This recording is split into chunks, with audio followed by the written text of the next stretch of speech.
Jain sir, welcome once again sir Yes. टू शी स्लेस। सर, आज एक बहुत ही इम्पोर्टेंट, बहुत ही महत्वपूर्ण आज एक ऑपरेशन कंडक्ट किया गया by Indian army end of course by the Indian government, operation Sindoor. Sir, आपसे समझना चाहते हैं सर, ये ऑपरेशन सिंदूर क्या है सर? ये क्यों हुआ? कैसे किया गया? और इसके आसपास की जो न्यूएंसेस हैं सर, आप प्लीज समझाइए sir, to my viewers sir. Absolutely. सबसे पहले तो एज वी आर अवेयर कि पहलगाम के अंदर टेररिस्ट स्ट्राइक हुई, जिसके अंदर धर्म पूछकर आदमियों को मारा गया और औरतों को बख्शा गया। बेसिकली औरतों का सिंदूर उजाड़ा गया और उसके अंदर धर्म का एंगल डालकर और उसमें पॉलिटिक्स भी उसके थ्रू पॉलिटिकल मैसेज भी दिया। जब एक वीर नारी ने बताया कि जब उसने बोला कि भाई मुझे भी मार दो, तो उसने बोला कि तेरे को नहीं मारेंगे, जाके मोदी को बता दे। Yes sir. तो मोदी ने सुना और मोदी ने जिन जिन महिलाओं के का सिंदूर मिटाया गया था, पोंछा गया था, उस सिंदूर का बदला लेने के लिए ऑपरेशन सिंदूर चलाया, जिसके तहत पाकिस्तान के अंदर 25 घंटे में 25 या 24 मिसाइलें दागी गई, नौ नौ शहरों के ऊपर और 9 इलाकों के ऊपर ये मिसाइल्स और बम बरसे, जिसके अंदर बहुत सारे आतंकवादियों को मार गिराया गया। और बहुत इंपॉर्टेंट चीज इसके अंदर ये है कि आतंकवादियों के बड़े बड़े मरकज, बड़े बड़े सेंटर, हेडक्वार्टर्स, जैसे लश्कर ए तौयबा, सर। मुरीद के और जैश ए मोहम्मद बहावलपुर, यहाँ पे उनके जो सेंटर्स थे, हेडक्वार्टर्स थे, उनको टारगेट करके तबाह किया गया। अब ये याद रहे कि जहां तक पाकिस्तान का सवाल है, वो आतंकवादियों को स्ट्रेटेजिक एसेट मानता है, हम्म। नॉन स्टेट एक्टर्स को स्ट्रेटेजिक एसेट मानता है। और अगर आप अपना ध्यान एक पुराने इंटरव्यू पर लेके जाएं, जिसमें परवेज मुशर्रफ कहते हैं कि दे आर आर हीरोज, हम्म। वो इनको अपना हीरो मानते हैं। तो आज भारतीय सेना, वायुसेना ने मिलकर उनके हीरोज को ध्वस्त किया है और इस दुनिया को आतंकियों के बोझ से काफी हल्का किया है। तो ये एक इसका एक ओवरऑल पर्सपेक्टिव है। और जहां तक इंडियन एयरफोर्स और आर्मी नेवी का सवाल है, कोऑर्डिनेटेड कोऑर्डिनेटेड अटैक हुआ। इसके अंदर तीनों सेनाओं के एसेट्स का इस्तेमाल किया गया। अभी नहीं है कि किन एसेट्स का इस्तेमाल किया गया, लेकिन जो सोर्सेस जो बताते हैं और जो खबरें मिल रही हैं, उसके मुताबिक एयरफोर्स ने रफाल्स का इस्तेमाल किया है, जिसमें उन्होंने स्कैल्प क्रूज मिसाइल और हैमर हम्म। बॉम्ब्स का, स्मार्ट बॉम्ब्स का इस्तेमाल किया है। सुनने में आ रहा है कि नागास्त्रा जैसे लॉइटरिंग एम्युनिशन का इस्तेमाल हुआ है। और इस तरीके से ये अलग अलग किस्म के हथियारों का इस्तेमाल हुआ है। नेवी का P-8I रिकॉनेसेंस एयरक्राफ्ट का बहुत शानदार उपयोग किया गया, इस्तेमाल किया गया। और वहीं भारतीय सेना ने जमीन के ऊपर, लाइन ऑफ कंट्रोल के ऊपर पाकिस्तानी सेना का मुंह तोड़ जवाब दिया है और जितने भी उनकी अग्रिम चौकियां हैं, उनको ध्वस्त किया है। काफी बड़ा नुकसान पाकिस्तान की तरफ, पाकिस्तान की लाइन ऑफ कंट्रोल के पार, पाकिस्तान के इलाके में लाइन ऑफ कंट्रोल के पार उनके फौजी ठिकानों को सर। टारगेट करके ध्वस्त किया सर। है। तो ये एक ओवरऑल पूरी पिक्चर है। और आपने देखा होगा कि बहुत ही प्रिसाइज स्ट्राइक हुआ है। इंडियन बिल्कुल सर। डिफेंस फोर्सेस ने और इंडियन गवर्नमेंट ने एक मैसेज दिया है कि हम सिर्फ और सिर्फ आतंकवाद के खिलाफ हैं। हमने कोई कोलैटरल नहीं किया। सिविलियंस की कैजुअलिटी हुई होगी तो वो कहीं इक्का दुक्का हो गई होगी, अदरवाइज बेसिकली कैजुअलिटी फ्री रहा है, सिविलियन कैजुअलिटी फ्री।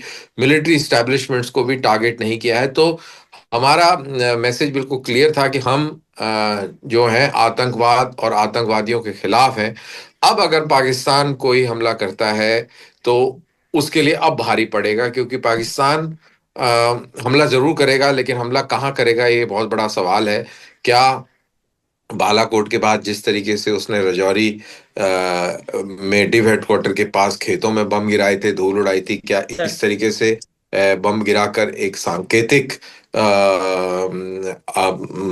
संकेत देगा? या वो टेंजिबल टारगेट्स को हिट करके और भारत के ऊपर नुकसान डालेगा।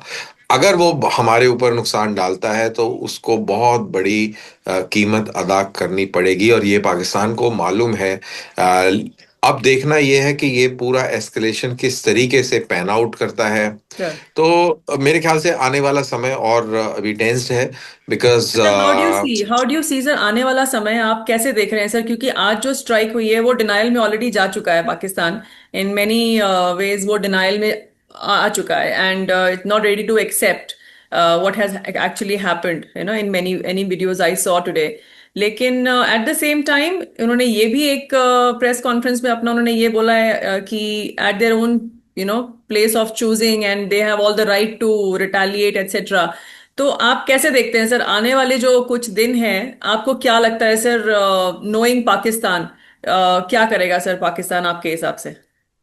देखो अमृत, सबसे पहली बात तो let's understand the fact that Pakistan का जो प्रोपेगेंडा मशीनरी है वो बहुत ही एक्टिव। बिल्कुल एक्टिव रहता है, और बड़े पिक्यूलियर वे में वो काम करता है। तो वहां पे बहुत सारी उल जुलूल की बातें हो रही हैं, तो that is immaterial video evidence हमने दिया है, और खुद पाकिस्तान से वीडियोस निकल के आए हैं जिसके अंदर उनके जो हेडक्वार्टर्स हैं वो ध्वस्त दिखे हैं। और सर सोशल मीडिया का जमाना है, दुनिया ने ट्विटर पे वीडियो डाले हैं और बहुत सारे वीडियोस जो हैं सरफेस हुए हैं। तो अ, पाकिस्तान के जो डिस इन्फॉर्मेशन हैंडल्स हैं वो कुछ भी बोलते रहे, उससे कोई खास फर्क पड़ता नहीं है। सर अब सवाल यह है कि वो क्या करेगा, तो मेरे ख्याल से करेगा जरूर। और जैसा कि आपको मालूम होगा कि दिल्ली और गुड़गांव में शाम को 7 बजे से 10 बजे तक सिविल डिफेंस की वो है यस एक्सरसाइज सर। चल रही है, सर जिसके अंदर मॉक ड्रिल्स होंगी। तो बेसिकली कहीं ना कहीं हम लोग तैयार हो रहे हैं, तैयार हैं कि पाकिस्तान का रिटेलिएशन होगा। और हिंदुस्तान ने भी बाकी मुल्कों को वाज़ेह कर दिया है डिप्लोमेटिकली कि अगर भारत के ऊपर कोई हमला होगा तो हम्म। भारत बहुत जबरदस्त उसका जवाब देगा। सर तो सर ये भी एक लेकिन सर जो बात है। मॉक ड्रिल की आप बात कर रहे हैं सर, कल काफी न्यूज में रहा इसके बारे में, और देश के करीब अराउंड क्लोज टू 300 डिस्ट्रिक्ट्स में बोला था कि मॉक ड्रिल होगी। तो आपको क्या लगता है सर, अभी जो आप बता रहे हैं कि दिल्ली और गुड़गांव में it is going to happen, तो all across the country can we see something happening similar sir? I think so because all the bordering places will have. I read a tweet. I have not followed it that way. I read a tweet कि अमृतसर के अंदर इस तरीके से हो रहा है, और पंजाब के बॉर्डरिंग इलाकों में, राजस्थान के बॉर्डरिंग इलाकों में हम्म। इस तरीके की कार्रवाई हो रही है। और लॉजिक भी बनता है बॉर्डर्स के नजदीक वाले इलाकों में इस तरीके की कार्रवाई होना। सर और इम्पोर्टेंट शहर जैसे दिल्ली है, it's a very important centre, तो यहाँ तो होना बहुत जरूरी है। Absolutely. So let's see how it works out, how it pans out. Actually, we right. have to wait for Pakistan to, do react. Something, to do something. Sir I hope they एक don't do anything. हाँ, I hope not sir, because मुझे लगता है अपने पैर पे कुल्हाड़ी मारने वाला काम करेंगे if they happen to do that. But coming over to the press conference today sir, आपने भी देखा होगा सर, आज दो लेडी ऑफिसर्स को आज बिठाया गया for the press conference to conduct and tell the media, international media, कि एग्जैक्टली ऑपरेशंस कैसे कंडक्ट हुए। तो ये जो चेंजिंग रोल है सर, और ये जो इवॉल्व हुआ है सर, इसको आप कैसे देखते हैं sir? And what do you think, what is a larger message that they are trying to give by putting lady officers in the front sir? देखिए, इसको सिंदूर से जोड़ के देखें। उन्होंने जिस तरीके से उन्होंने पहलगाम में हमला किया, और औरतों को मैसेंजर के तौर पे यूज किया, जब वो कहते हैं कि जा मोदी को बता दे। हम्म। तो आज औरतों ने मोदी का मैसेज आसिम दुनिया को मुनीर को बता दिया, दिया। हम्म। और तो मैसेज वो कन्वे किया, तो उसको उस तरीके से देख सकते हैं। दूसरी चीज बड़ी इंपॉर्टेंट जो है वो ये है कि आसिम मुनीर ने कहा कि हम हिंदुओं से अलग हैं, उनके साथ नहीं रह सकते। वहीं कर्नल कुरैशी, हम्म। सोफिया कुरैशी जब ब्रीफ कर रही थी तो उनकी तरफ से ये मैसेज गया कि हम लोग एक साथ रहते भी हैं और एक साथ मिलकर अमन के साथ रहते हैं। पाकिस्तान का मुकाबला भी करते हैं, लड़ते बिल्कुल। भी हैं। तो वो ये जो इमेजरी गई होगी पाकिस्तानी कटमुल्लों के बीच में, तो कितने बौखलाए होंगे, कितना परेशान हुए होंगे। और करेक्ट। जो उसकी टू नेशन थ्योरी है Yes. उसको भी ये अटैक करती है, image specially of colonel Sofiya Qureshi. Absolutely, sir. And I think it was a sight to behold, sir, today. And for me, as a lady officer, an ex-lady officer, it was a very proud moment. ये to सी कि दो lady officers बैठ के brief कर रही थी, यानी कि वॉर रूम से बाहर निकल के वो literally they are giving a message out there दुनिया को कि we are here to stay. वो एक लार्जर मैसेज उन्होंने एक दिया सर। एंड कुरैशी बाकी इज जूनियर टू यू और senior to you? Sir I am not very sure कि कौन सा है उनका course, but she is a full colonel, my coursemates are also full colonel, so हम आसपास ही उनका आई थिंक होगा सर। आसपास ही? I am okay. Yet to find which course she is sir. Lastly sir, ये जो व्हाट्सएप यूनिवर्सिटी पे शुरू हो गया है sir, lot of pictures messages and वो सब स्टार्ट हो गया है। Any message out there sir दुनिया के लिए, अपना नेशन के लिए, कंट्री के लिए, लोगों के लिए, एक short message from your side sir कि कैसे बचें सर व्हाट्सएप वॉर से। हाँ, ये व्हाट्सएप वॉर डिसइंफॉर्मेशन बहुत जोर शोर से है। तो व्हाट्सएप वॉर से बचने का तरीका ये है कि एक तो बिलीव ना करें। और गवर्नमेंट ऑफ इंडिया ने और गवर्नमेंट ऑफ आईएनबी मिनिस्ट्री ने बोला भी है कि जो भी इंफॉर्मेशन मिलेगी वो सरकारी हैंडल से मिलेगी, ऑथेंटिक मिलेगी। Yes. And don't fall prey to disinformation campaign by Pakistan, because ये हमेशा याद रहे कि Pakistan hybrid warfare, disinformation warfare में माहिर है। बिल्कुल। और we have to be very careful.